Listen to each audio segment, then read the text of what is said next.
Hello, everybody. Welcome to our webinar for the Global Master of Public Health program through Imperial College London. It's really exciting to see everybody in the chat. Clearly, we have people from all over the world here, so that is really fantastic. My name is Katie. I am an enrollment counselor here at Coursera, and I will be your host today. So what you can expect, we're going to spend a little bit of time at the top going over some general information about the program and Imperial College. We will go over the admissions requirements and the application process for the program. We will also cover important aspects such as student support, the online learning experience, and of course, tuition and fees. I have my wonderful colleague, Diana, here, who is monitoring the chat with us. And we will have a section at the end for a Q&A, but she'll also be there to answer questions as we go, but definitely drop questions that you have in the Q&A box in the chat as well. So welcome everybody, and thank you so much for being here with us today.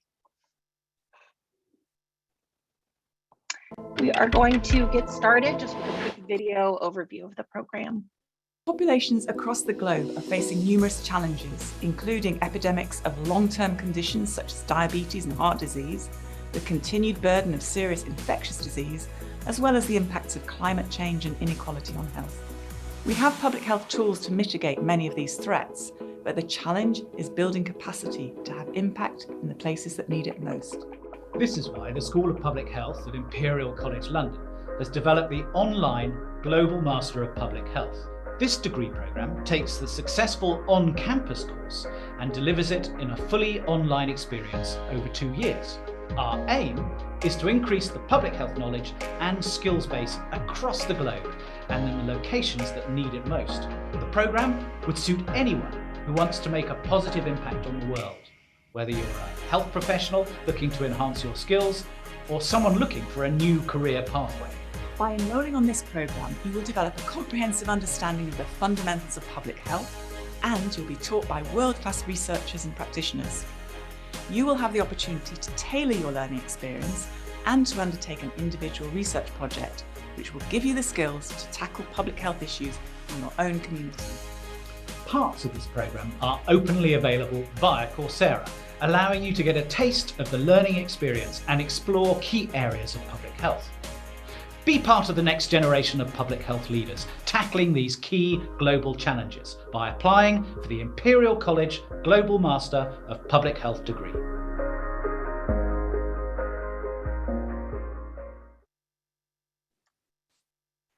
All right, so let's begin with some just quick background information about Imperial College.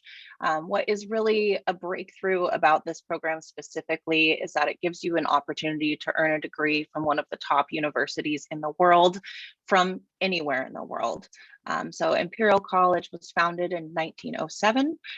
It is the first in the UK as the most innovative university.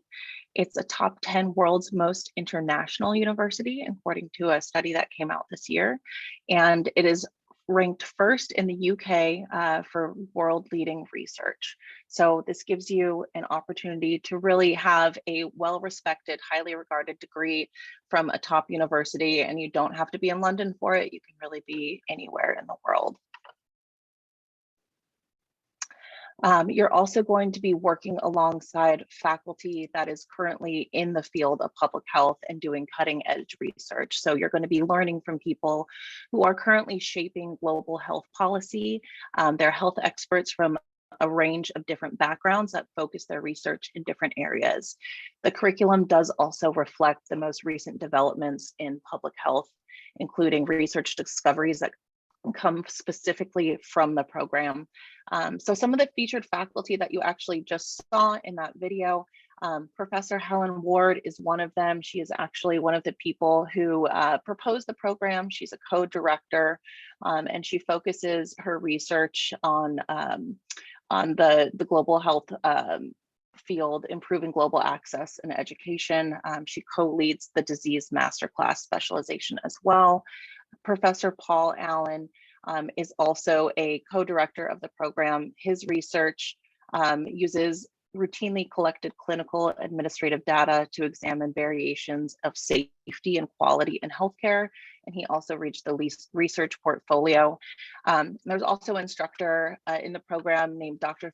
Philippidis, who focuses his research specifically on the epidemiology of tobacco use and the evolution of tobacco control policies in Europe and other countries. So you're going to be working with people in the program who are practicing in the field and who are developing new research all the time.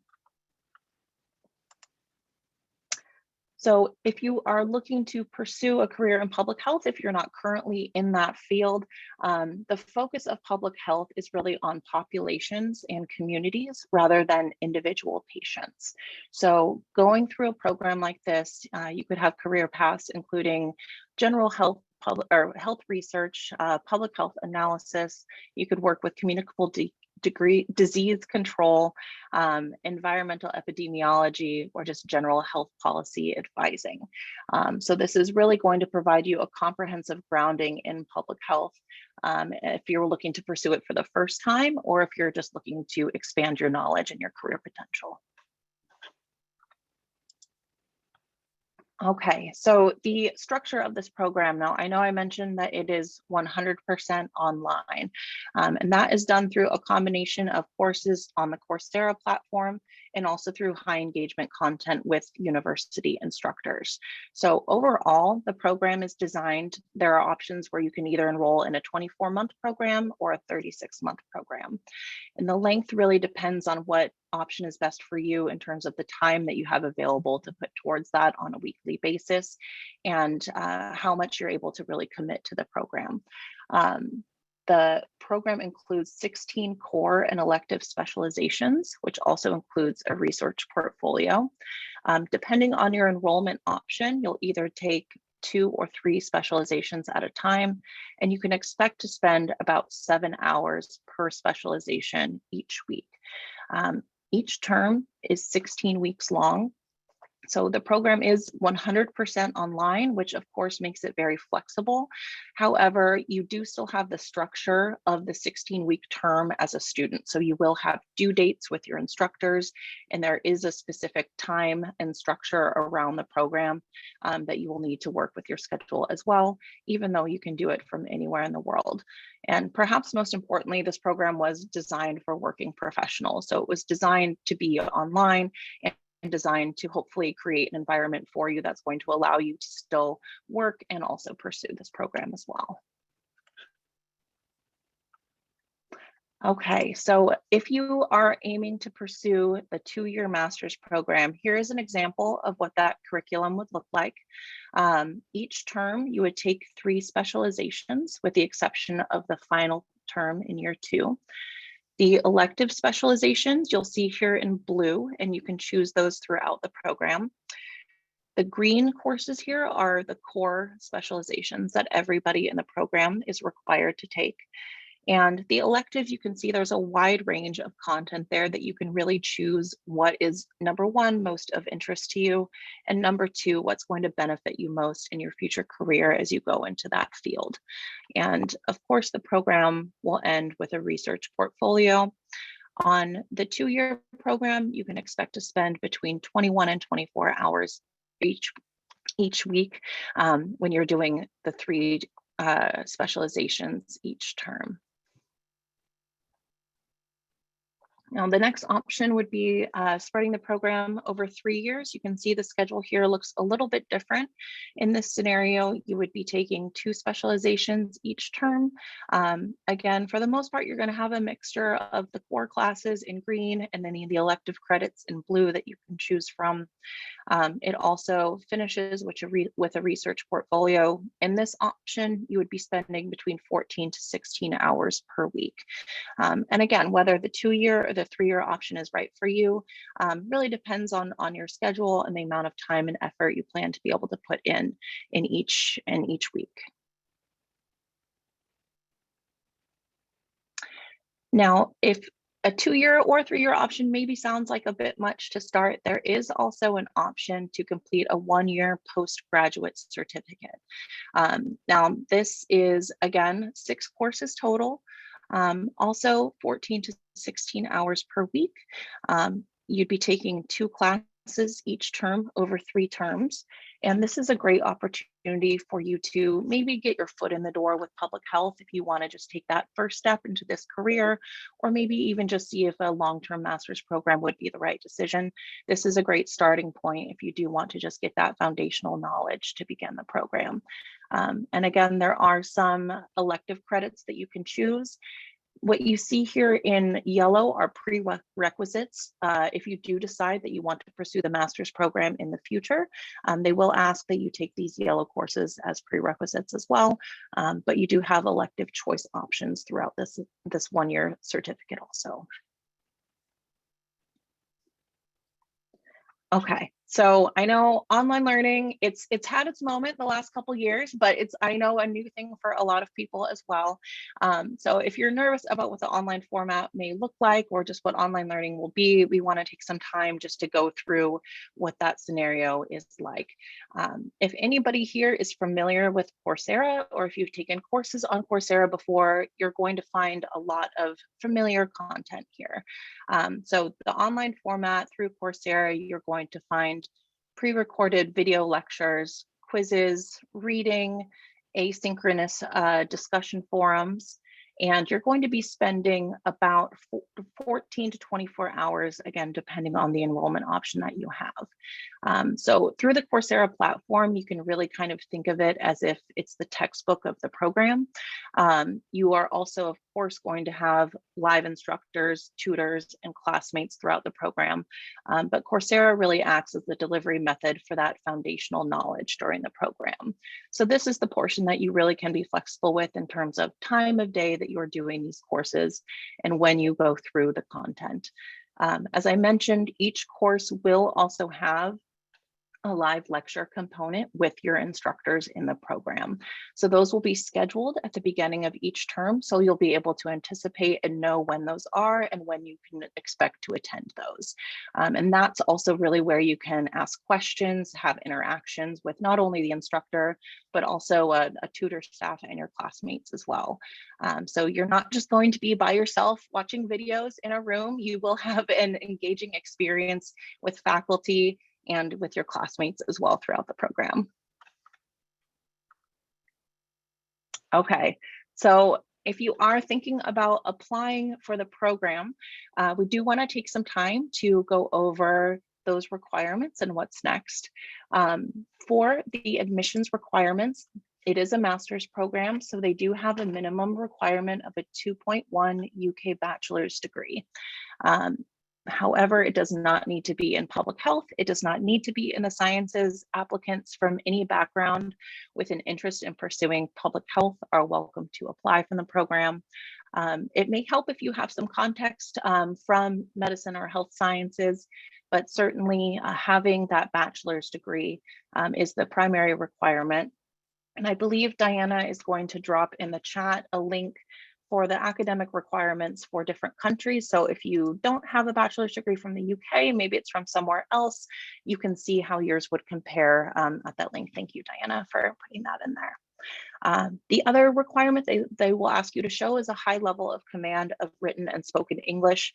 The program is delivered in English, so being able to show that is an important part of the application process as well. And what's cool, you can see in the class profile, and I think this was really also represented just in the chat where everyone in the world was coming from. It is a very international program. So we have students in the program from 48 different countries and 6 continents. You can see here the program is designed for working adults. So perhaps unsurprisingly, 61% of people in the program are between ages 30 and 54.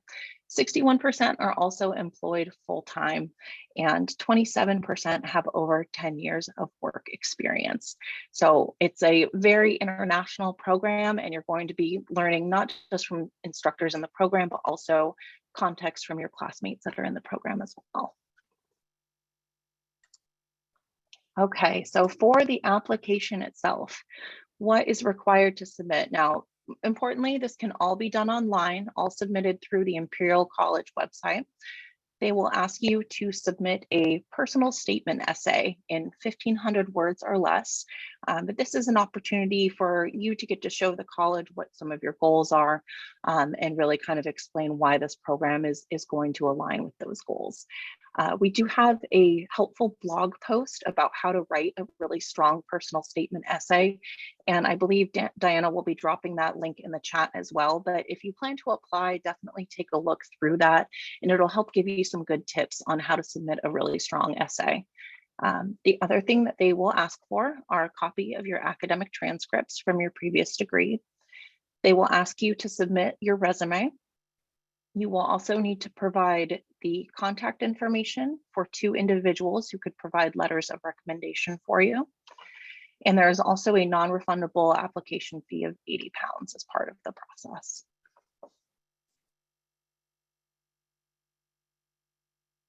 Okay, so let's get into a bit more information just about the student experience and the tuition and fees within the program.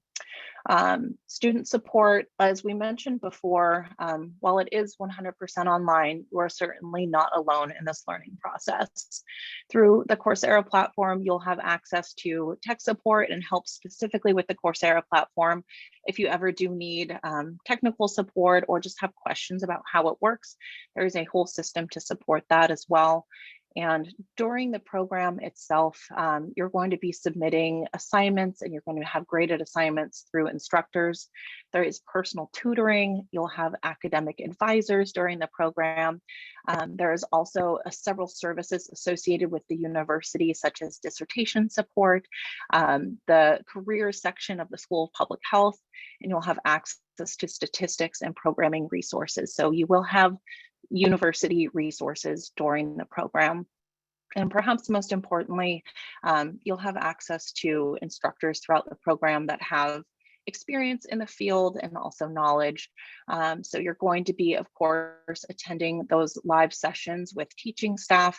However, if they are also recorded, so similar to this webinar, if you aren't able to make it for whatever reason, it is recorded and you will receive a recording of that. However, it is definitely encouraged to attend live because it gives you an opportunity to really connect and dive in deeper with the material. Through your instructors, they'll of course also provide supervision over your research project in the program and provide tutoring and office hours as well. Okay, so this is the fun part. I know this is what everyone is looking forward to, tuition and fees for this year. So the cost for the 2022-23 admission is £6,500 for UK residents and £10,725 per year for non-UK residents. These can be paid in installments, so you have the option to either pay it upfront or you can disperse it over the first year as well. And here is just a bit more of a breakdown based on if you decide to do the 1-year postgraduate certificate, the 2-year master's degree, or the 3-year master's degree. So you can see for the master's, the total cost is the same. The way the payments are dispersed is just a bit different depending on your enrollment option. And it is important to note as well that this is the fee for the 2022 and 23 year, and fees may increase linked to inflation as time goes. But this is kind of the payment schedule that you can expect for the programs. Okay, so this is a question that we get a lot for these programs, which would be, is this the same degree as I would get on campus? The answer is yes. So at the end of the program, you will have a Master of Public Health from Imperial College London. It does not say featuring Coursera. It does not say it was earned online. You will have the same degree as if you had attended campus. And you will also be invited to attend the graduation ceremony on campus in London. They actually just had a ceremony at the beginning of May, and it was really successful. So hopefully everybody here will be able to also travel and attend that live in person as well. Okay, so now let's take some time. I know Diana's been doing a great job in the chat. But we'll give her an opportunity to maybe throw some of the questions our way and see kind of what we can answer for everybody here. And thank you all so much for being patient and listening to me as we went through this. And I'm happy to answer any questions you all have. Hey, Katie, I do have a couple questions for you. First, for the live tutorials, will students be allowed to discuss freely with one another and with a tutor, or is it a one-way seminar format like this one? That is a great question. It is a more discussion-based environment, so you'll have opportunities to chat. It really does, I think, depend on the live lecture with instructors. I think is a bit more structured. However, when there are tutor sessions and when there are more individual sessions, you will also have that opportunity as well. Thank you. How interactive is the online program? Do instructors have office hours? Do we have virtual coffee hours with our classmates and instructors? Yeah, so there are office hours with the instructors in the program.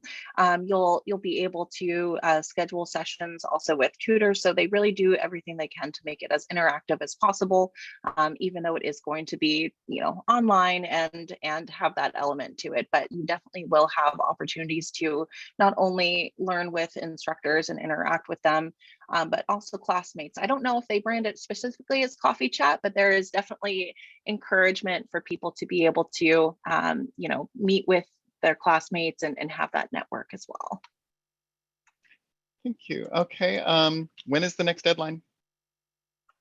Great question. So the next deadline is coming up on July 4th. And that would be for the start date that is in the end of September of this year, September 26th. So if you are planning to apply, definitely make sure to get your application submitted by July 4th. Okay. Sorry. Financial aid available for abroad students. I don't think we know, but how much does the scholarship cover? Is it need or merit based? And is there an application fee waiver? Yeah, so the scholarship, that deadline has already passed. The School of Public Health does offer a scholarship that applicants can apply for separately from the application for the program. However, the scholarship deadline has already passed. So if you were applying at this point moving forward for the fall, the scholarship would not be available. And I've requested people put the questions into the Q&A so we can see if we can follow up with those, just because I've got two different things going. Okay. All right, this is a real quick one. If you live in another country, can you move to the UK and become a resident to reduce your tuition? I believe that would be something that you would have to discuss with the university directly. They determine residency based on your application materials. So unless, Diana, unless you have a different answer for that, I believe the answer to that is no. The answer is basically no. I think it takes like 7 years, I think, to establish residency. And it also works in reverse. If you're a UK citizen but move to another country, you are responsible for overseas fees. Okay, we answered that. Can we change the program from online to offline during our study? Oh, that is a good question. They encourage you to just apply for the program that would work for you. You cannot switch between campus and online. So if you're planning to live in London, there is a campus program. However, you cannot bounce back and forth between those. Okay, I do have a couple questions about English requirements. Is the IELTS accepted? I have my entire bachelor's and master's degree in English and have previously passed the TOEFL and IELTS with high scores, but they are more than 2 years old. I also currently work in an American company. Will evidence of these suffice towards an English language requirement? That is a great question. I do not know that answer off the top of my head, but that is definitely something that I can follow up with this person on. Thank you. Okay. There are a couple questions about the on-campus degree. I think in order to follow up with those, we don't really have that much information. We work with the online degree. I recommend going to the Imperial College website for those questions. Yes. Yeah, I would agree. Okay. Do we get to have a student ID and visit the campus or library in person? I actually do not know. I don't know the answer to that question. I would imagine so. I don't believe they give out student IDs to my knowledge. Yeah, I know that you can meet with the program, but you'll need to apply for a student ID card with the college first. Okay.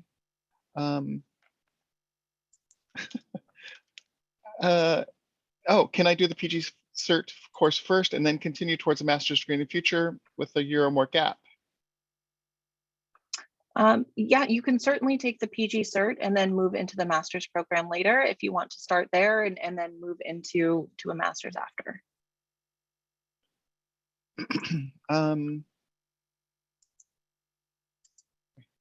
Okay. Are postgrad loans available for students? I think you'd need to check with the program with that. Any idea of how competitive or selective the admission process is? Yeah, admissions is definitely competitive, but certainly if you submit a strong application, they will review that thoroughly and they take into account, of course, your previous education, work experience, references. So I don't have a specific admissions percentage that I'm aware of, but it is, certainly competitive. So it's important to do your best to submit a strong application. Absolutely. Yep, the scholarship process, as it is closed for 2022, do we have approximate dates for the scholarship in 2023? I don't know that those have been officially released. The deadline for those scholarships did pass in April. So I would imagine if the start date for next year is the same, you could probably anticipate, wanting to apply for the scholarship at the beginning of the year. Right. Okay.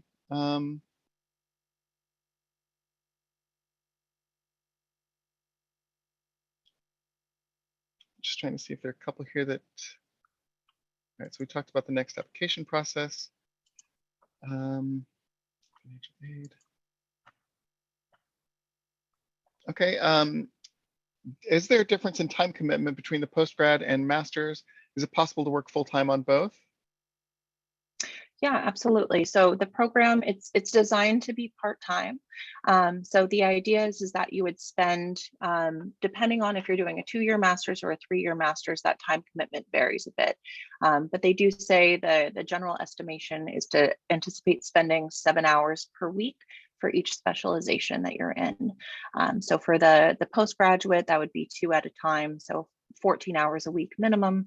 And then the other programs, it would be higher if you're doing 3 classes at a time. But it is certainly designed to be something that you can do while you're also working full time. Here's a good one. If we have taken some classes on Coursera, do they apply to the degree? Are there specific criteria for them to be counted? Yeah, that's a great question. So if you have taken coursework on Coursera before and you have gotten a certificate of completion for that, you would not have to go back and redo that work in the program. However, it would not eliminate that course from the degree requirements at Imperial College. So you can think of it like you've read the textbook before class starts. So it would save you some time on a weekly basis, but you would still have to complete the high engagement component with the instructor during the program. Okay, if I can't manage to attend a live class, will it cause me any problems? No, it's definitely, encouraged for people to be able to attend it live. They usually will put out the schedule of that at the beginning of each term, so you can hopefully plan to be able to be there live. However, if you're not able to, you will still get a recording of that session. Okay. Is the one-year program considered a master's degree or just a PG Cert? The one-year program is a PG Cert. Okay. One person did ask, are Irish citizens classified as home students? And I did post something into the chat that I believe addresses that. Please note this does not apply to Irish students or students with citizens' rights benefiting from citizens' rights under the EU withdrawal agreement. Okay. Can biology graduates apply for this MPH, and is it an English certificate required? Biology students, yes, I mean, certainly students from any background are encouraged to apply. So you do not need to have a science background, but if you do, it can only benefit you in the process as well. Okay. Can tuition fees be paid monthly? I'm not aware of a monthly payment plan that they have. That is something you can also speak to the finance office at the university about. But the general structure for that is going to be broken down either into 2 payments for the 2-year program, or they do space it out for the 3-year program as well. I'm not aware of a monthly option. Okay. Transferring between online and on-campus programs. I don't know. Did we address that already? We did, yeah. They see them as separate in that way. So you can't flip back and forth between attending campus and doing the online program. So you would either apply for the campus program or apply for the online program. Okay, who can people use as references or referees? And if they haven't worked for a long time, do we have any suggestions? Yeah, so you can use current or former supervisors. You can also use academic references if you've been in school recently. So it can either be professional reference or academic reference, but ideally somebody who you've either been in education with or worked with professionally. Okay.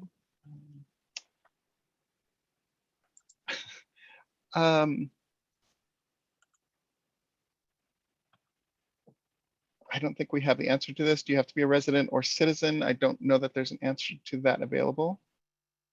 And then we'd probably check with the program, right? That would be my suggestion. Okay. Sorry.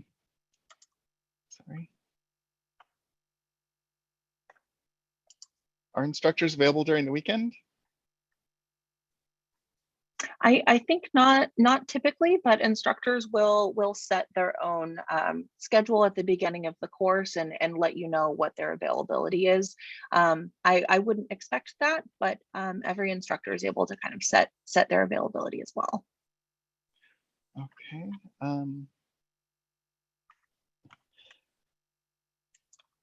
Someone did ask, are professional references accepted instead of academic references? And that answer is yes. Do we have how many students are accepted each year?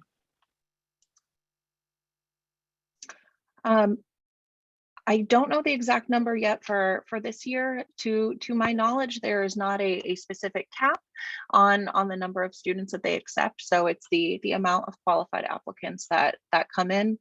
And I don't believe they have a specific cap on that. Okay. What can you give an idea of the deadlines for 2023 to 2024 and for the scholarships?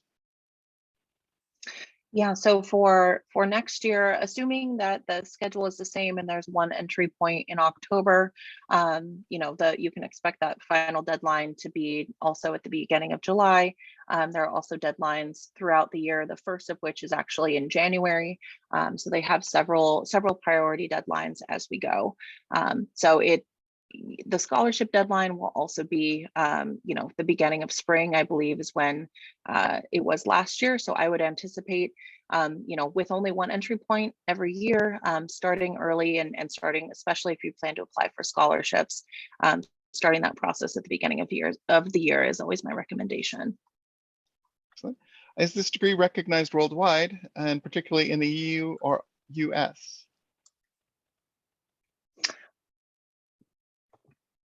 Yes, I mean, I guess I'm not clear on is it recognized worldwide? Yes. I think one thing you might want to address is accreditation.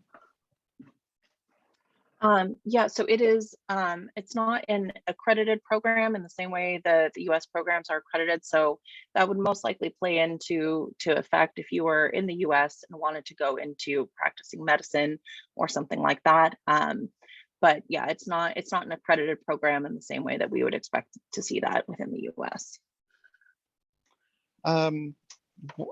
One person would like to know what is, if we can give an idea of what the chances are for people with an HND, which I believe is a higher national diploma. I wouldn't know how to answer that. Yeah, I think you'll need to check with the program on that specifically. Let's see. Yeah.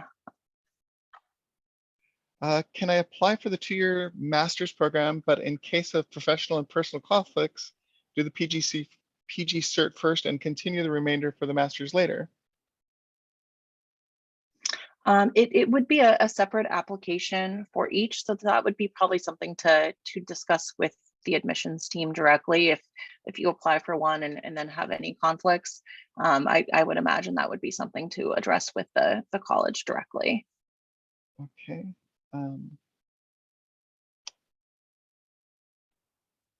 Are students permitted to take graduate courses at another institution simultaneously? So the program doesn't allow for transfer credits. So if the goal of that would be to transfer credits into the program, then that wouldn't be a possibility. I'm not aware of if there are any specific regulations about that. However, I will say just with the time requirement with a program like this and the amount of effort put in, I wouldn't imagine that would be setting yourself up for success if you were trying to simultaneously take multiple graduate level programs at once. Okay. All right. Can you explain the outcomes of the program for a certificate holder? So is a certified graduate from the program recognized worldwide? Is that correct? Yeah, so the postgraduate certificate, is that what they're asking about specifically? I believe so. Okay. Yeah, so that would be a great way really to get your foot in the door essentially with public health. So if you're looking to kind of start your career in that field, it would give you a positive way to begin that. There's never any specific guarantees of roles or anything like that after, but it's definitely a great way for people who are looking to get started in that field, but maybe aren't sure if they need to do the full master's program yet. Okay. If someone has a degree, a master's of science, but say in an unrelated field such as finance or real estate, will they be considered? Yeah, absolutely. So applicants from any background are welcome. The most important thing is having an interest in public health. But yeah, applicants from any background would be welcome. Are students are able to attend the graduation ceremony live? Is that correct? Yes, that is correct. So everybody Okay. in the program would be invited to campus to participate in that live.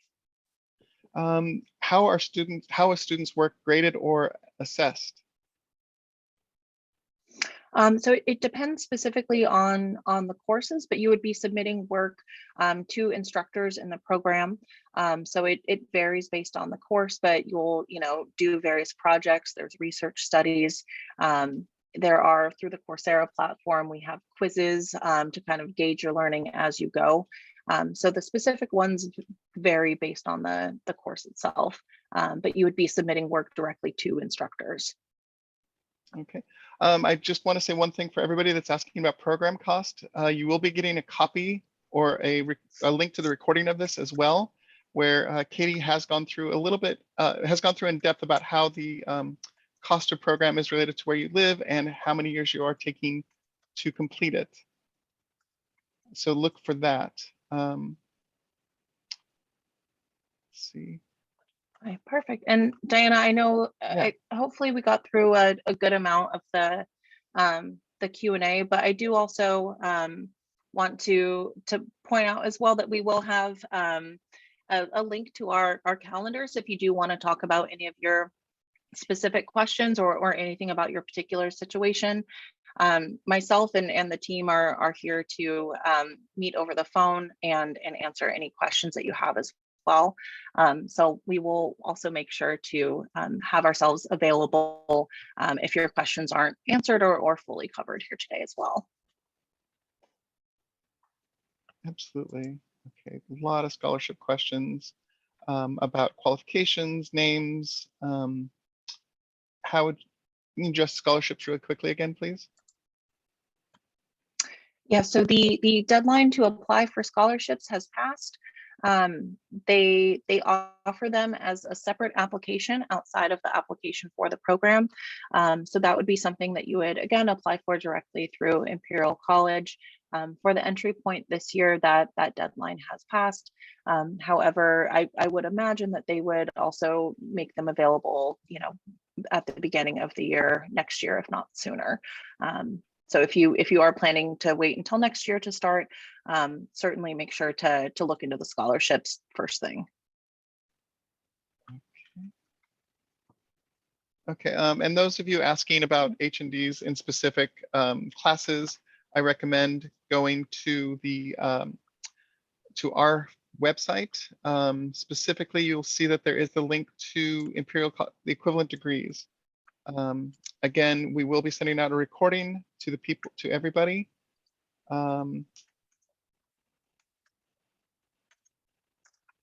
Does this degree enable me to progress to a PhD in the field?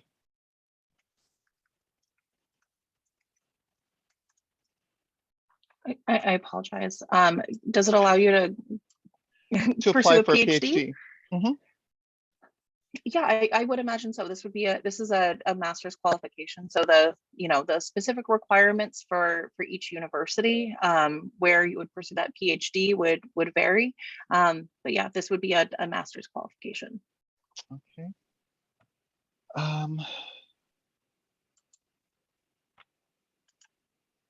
How is research done via an online program like this? How is research done in an online program? Yeah.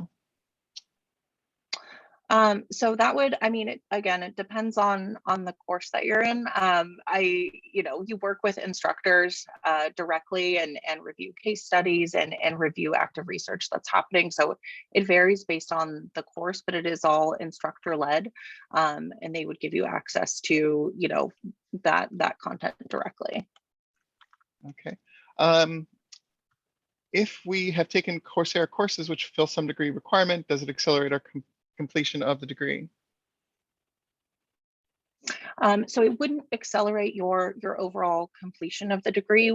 If you've done Coursera content that's a part of the program, essentially that is like you've read the textbook before classes start, but you still have to attend class. So it doesn't remove that requirement of the course from the overall degree, and you would still need to do the high engagement component there with the live instructor. But if you've already completed the coursework on Coursera, you would not have to go back and redo that during the program.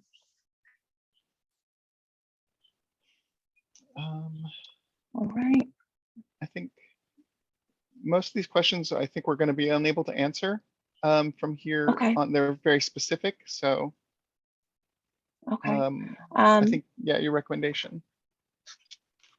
Okay, yeah, if we want to go to the next slide here, I wanted to make sure you guys all have access to this. If you scan this QR code, that would allow you to book an appointment with one of us if you do want to talk about the program in more detail or just your individual situations. Please definitely do follow up, and we will be more than happy to help. if you have any questions about the program application process, anything like that. A reminder that the final deadline is coming up on July 4th and classes will start September 26th. So definitely make sure to get in touch soon and we'll be happy to help. But thank you all again so much for hanging with us during this webinar. I really appreciate you all attending. We will be sending out a recording of this as well if you would like to review it later. So keep an eye out for that in your email. But again, thank you all so much for being here, and hopefully we'll be seeing your applications soon. Have a great rest of the day.